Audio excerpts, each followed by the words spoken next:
Yanu pi ibid banpa cha assembly na East Shillong constituency how news nem arajar arpulai.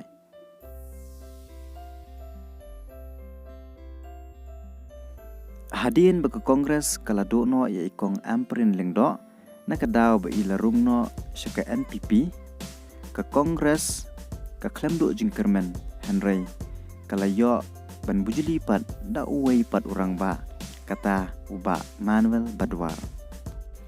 Uni usamla rang ba uba labiang pura ka jingnang jingstat bad ubadon sipun ki ai ban le nakbanta constituency lada ki pajba ki ibit yu banlong unong mikmat jongki. Uba Manuel punya kun persya ya ka MLA bamenta ka kong amperin bad ki wai ki kertong punya kun na ka tiket jong kongres.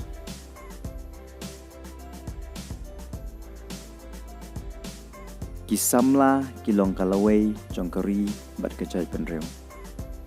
Usamla Avner Pariat udai usamla uba don menta lagi babun kiliang banok senyang sekiam lang salang.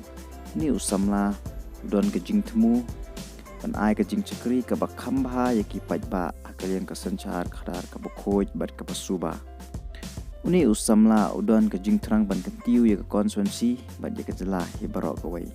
Unya kun ya ka election na ka tiket jong ka VPP hapok kejing alam jong uba Arden Miller basayong mat.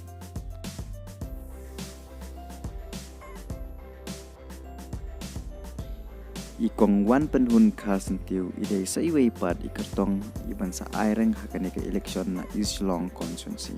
Idon kejing terang ban kentiu ya ka imlang kasalang ka constituency bagi selahi bro kawai. Ikong wan penhun inya kun ikane ka election na kakam. Ikong amperin lengdo ibalong inong mikmat jong ka East Shillong constituency Labuan Senam. Barok si kata ikong amperin ijudon berkeseng kongres Henry House nam ada kat pra hadin ke jing job ya election na ketika jong ka kongres hadin katu kat nisnam kat arngut kiwei ki MLA ki larung no jaga TMC Henry kisan ngut ki MLA ki layaine haka parti kongres pad hadin katu kat ni benai kini ki MLA kila ai kejing kersan ya ke sorkar MDA hapok kejing alam jong konrad ki sangma. Bad hadin kane ke kongres kala suspon no yaki. Bad ke kong amperin syua ke election kala resign no na ke kongres bad kalurung no syaka NPP. Bad hakane ke kenti ke pemta ikong amperin inya kunno na ke tiket jong ke NPP hapok kejing alam jong konrad ki sangma. Bad menta kasmi ikong amperin lembat ginong kersan kila lay bantep kerteng no. Ka East Shillong kadai ka constituency ka bayak khle jaj benriu bat ka badairu ka general seat ka ba ki wei ki jaj benriu ki la ban yeng election bat ka jingi khun kalong ka bajwat ba hapdeng kini ki kertong hadok menta kini ki kertong ki balapan khle ban yakhun.